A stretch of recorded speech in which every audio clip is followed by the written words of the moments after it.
Selamat pagi.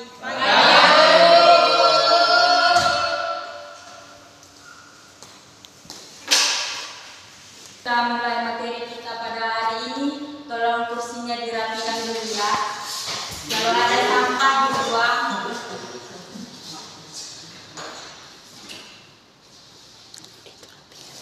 Di sini sekretarisnya. Saya Bu. Hadir semua konek? Hadir Bu. Sebelum kita mulai materi kita, siapa yang memimpin doa? Salah satu di antara kalian? Ya Bu. Irfan Bu. Baik Irfan.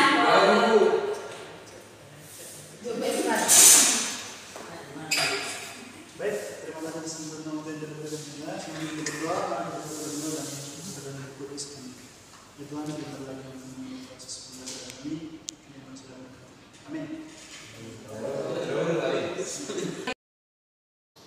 Ya, baiklah sekarang kita akan mulai materi kita, yaitu sikap kritis dan bertanggung jawab terhadap media massa.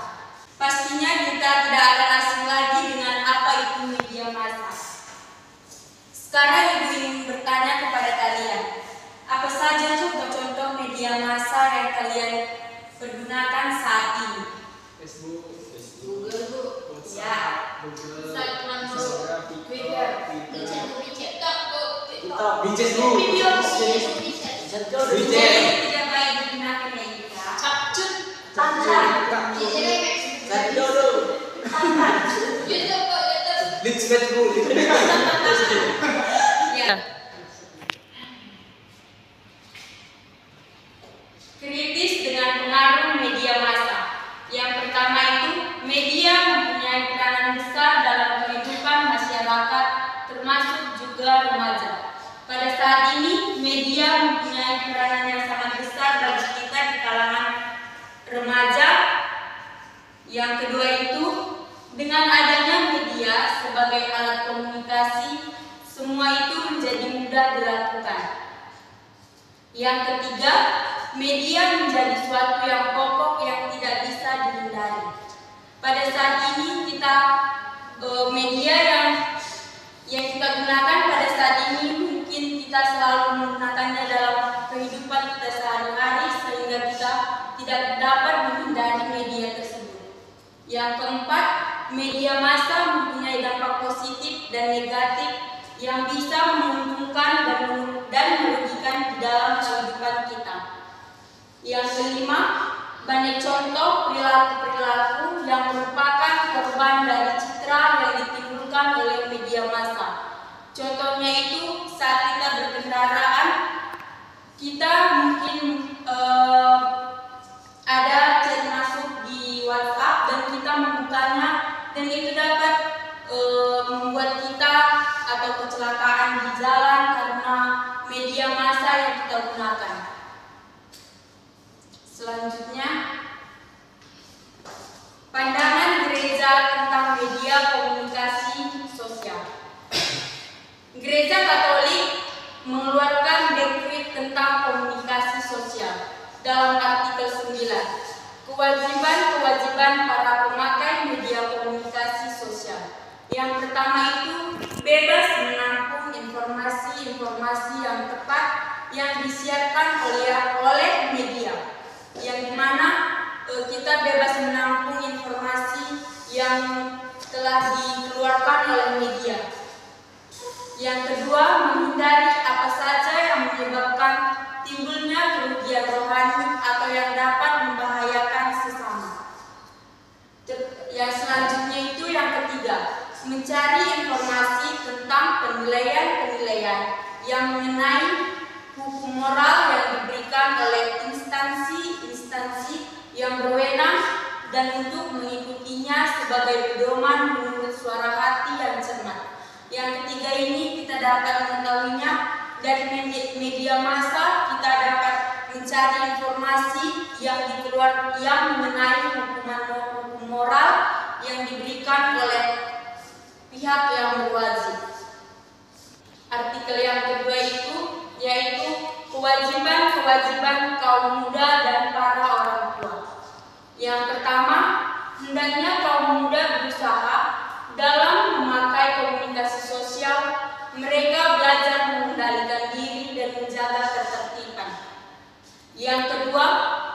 Kaum muda hendaknya selalu konsultasi dengan para pendidik dan para ahli, dengan demikian mereka belajar memberi nilai yang sama.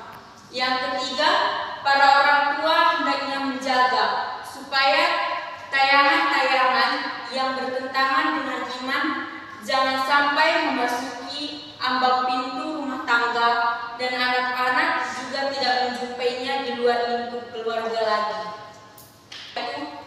Media merupakan berasal dari bahasa Latin yaitu medium, berarti perantaraan atau pengantar dalam hal ini untuk menyalurkan pesan atau informasi. Dan media kita dapat menyalurkan pesan-pesan atau informasi kepada sesama kita. Yang kedua, kita sekarang mengalami revolusi informasi. Informasi yang baik membangun juga merupakan informasi yang buruk atau merusak masa depan kita. Yang ketiga itu, kita harus bersikap kritis terhadap pengaruh positif dan negatif dari media yang menyuguhkan berbagai informasi.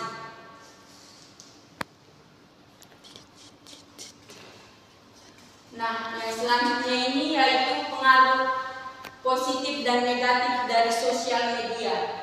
Yang pertama itu pengaruh positif dari sosial media. Yang pertama, teknologi media mendekatkan manusia satu sama lain. Contohnya itu seperti pada saat ini kita sudah bisa menggunakan handphone dengan cara video call, sehingga kita bisa yang dimana rasa rindu kita terhadap keluarga kita itu dapat kita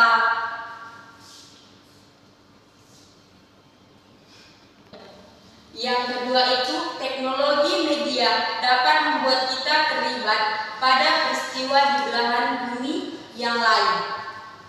Yang ketiga, teknologi media dapat menyajikan gambar dan suara yang lebih canggih seperti musik, gambar 3 dimensi, dan menjadi media hiburan. Contohnya itu di HP, kita dapat mendengarkan musik di YouTube dan dapat juga bermain TikTok seperti itu.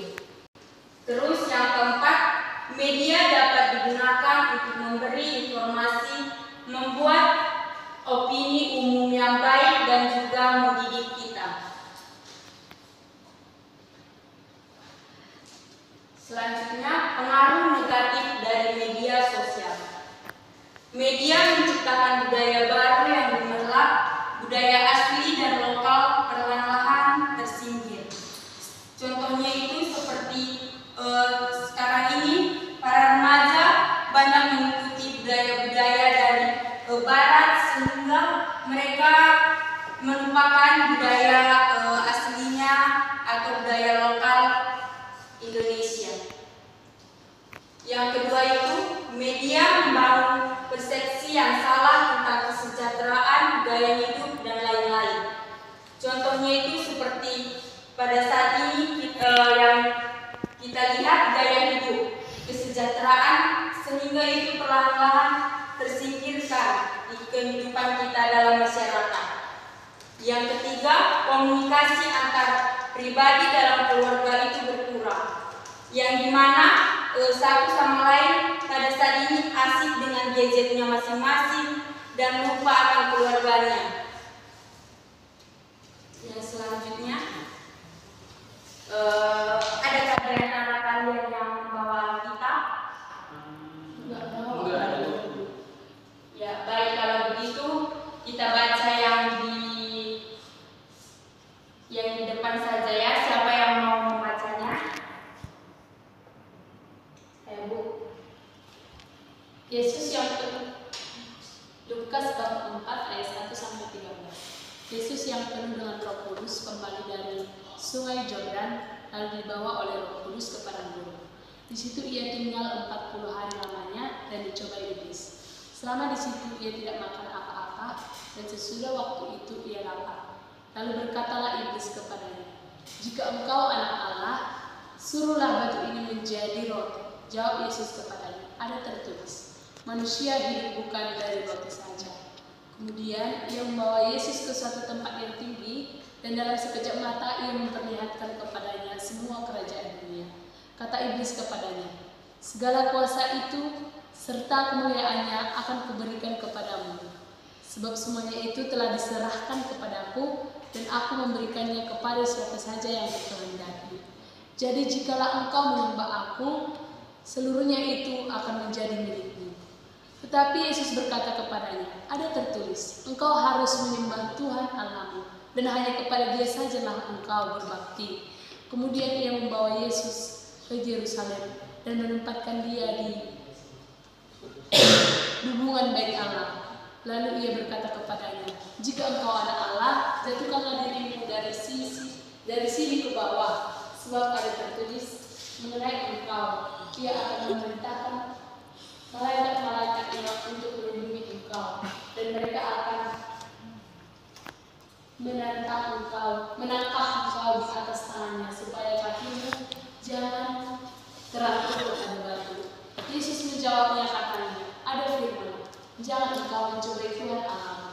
Sesudah iblis mengakhiri semua pencobaan itu, ia mundur daripadanya dan menunggu waktu yang baik. Demikian Bu. Ya, terima kasih ya Pak Kak. Setelah kita membaca isi Alkitab yang di depan, sekarang Ibu memiliki pertanyaan. Pertanyaan yang pertama itu, godaan apa yang dialami Yesus di padang gurun? Siapa yang bisa? Ya, ada lagi. Diberikan kuasa dan kuasa Bu. Ya. Pertanyaan yang kedua, apa yang menjadi senjata Yesus untuk mengendaskan godaan yang dihadapinya?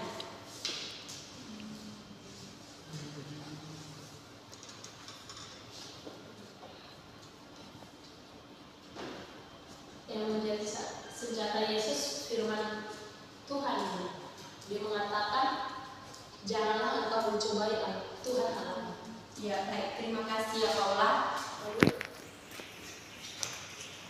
Ini menurut kalian, pertanyaan yang ketiga, godaan apa yang saat ini sangat sulit untuk ditaklukkan di dalam kehidupan sehari-hari?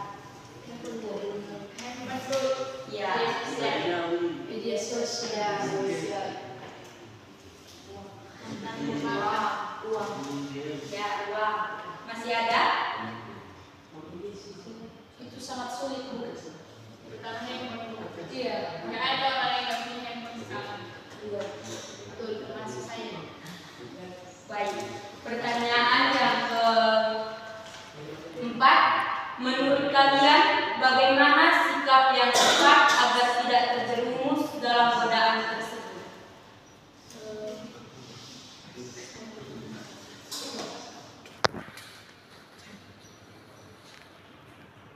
Tak tahu kami sampai Mengatur waktu Bu. ya. Masih ada lagi? Melakukan aktivitas sehari-hari Bu. Membatasi diri Bu. Ya. Tapi Bu, susah sekali loh Bu membatasi diri dan mengatur waktu itu. Ya, bagaimana caranya Bu? Coba kasih inspirasi tips. Gimana caranya? Coba dikasih tipsnya Bu. Gimana caranya? Kecil saja. Yang kita lakukan itu, yang pertama itu kita harus mengendalikan diri kita itu sedikit demi perlahan akan godaan itu akan kita jauhi seperti itu. Sedikit demi sedikit kita menghindari dari media massa seperti HP. Kalau kita dapat mengendalikannya dari sedikit demi sedikit, pasti itu akan tidak terjerumus dalam godaan tersebut. Berarti kita harus mengambil aktivitas selain HP Bu. Berarti Ya, belajar itu melakukan baca kitab suci, mendengarkan pasal yang kedua, Kalau nggak usah mengisi Pacaran. ya bisa disini. tidak terdapat. Udah gua HP di samping gua jalan. Nanti bukan kesemuanya.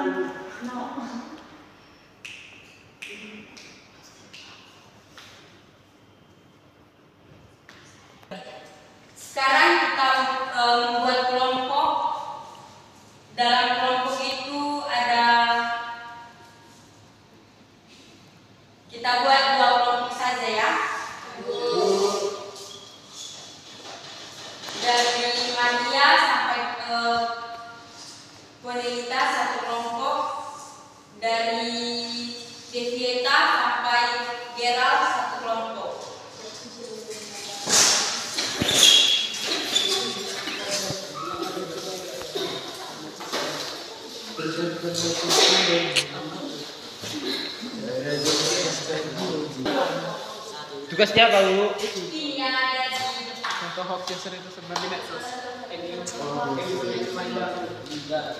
Tersebar di media sosial.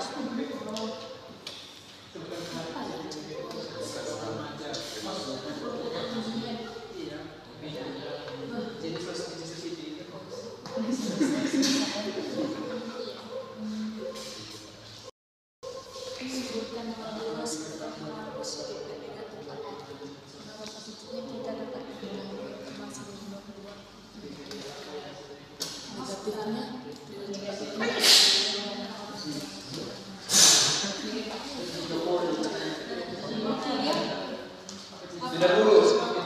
Sudah, Bu. Jadi siapa itu? Jenius bro. Gak bisa jawab. Jenius. Sudah siap? Sudah, Bu. Baiklah, satu orang dari setiap kelompok untuk membacakan hasil kerjanya.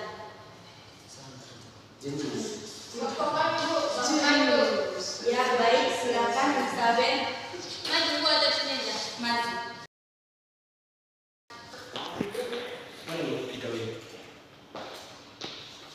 Nomor satu, salah satu contoh hoax yang sering tersebar di media sosial itu contohnya kayak kupon undian, hadiah-hadiah berhadiah. Nomor dua, pengaruh positif dan negatif sosial media. Kalau pengaruh positifnya, kita dapat mengetahui informasi-informasi dari luar dan kita dapat berkomunikasi dengan keluarga yang ada di luar.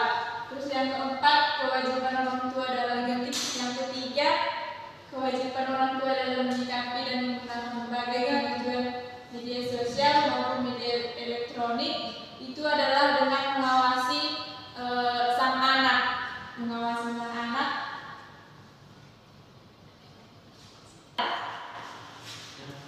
Dia jenis lah. Ayo Jenius.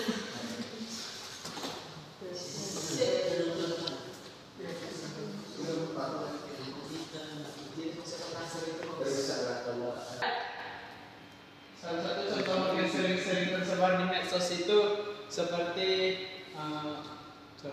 pemilu. Kemudian pengaruh positif dan negatif medsos bagi kaum remaja. Pengaruh positif dari medsos itu kita bisa membuka internet, terutama dalam hal belajar. Kemudian pengaruh negatifnya kita membuka konten-konten negatif, kemudian bermain game, dan lain sebagainya. Apa kewajiban orang tua dalam menyikapi baik media medsos maupun media elektronik lainnya? Serta kriteria apa yang sebaiknya digunakan dalam memilih informasi? Kewajiban orang tua untuk terutama kita dalam menggunakan medsos itu, di mana orang tua harus memantau anaknya dalam menggunakan media sosial. Seperti itu. Ya, beri tepuk tangan dulu kepada baiklah anak-anak, karena waktu kita juga sudah mau habis. Apakah kalian semua telah mengerti dengan penjelasan yang dari materi tersebut?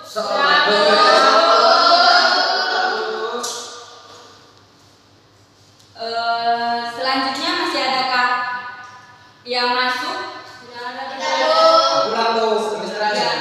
Kalau begitu, salah satu di antara kalian membawa doa. Yuk, teman-teman dan ibu guru, marilah kita berdoa. Terima kasih Tuhan telah hadir dalam pembelajaran kali ini. Semoga apa yang kami pelajari dapat kami terapkan dalam hidup kami sehari-hari. Kami mau pulang berkati kami dalam perjalanan. Amin.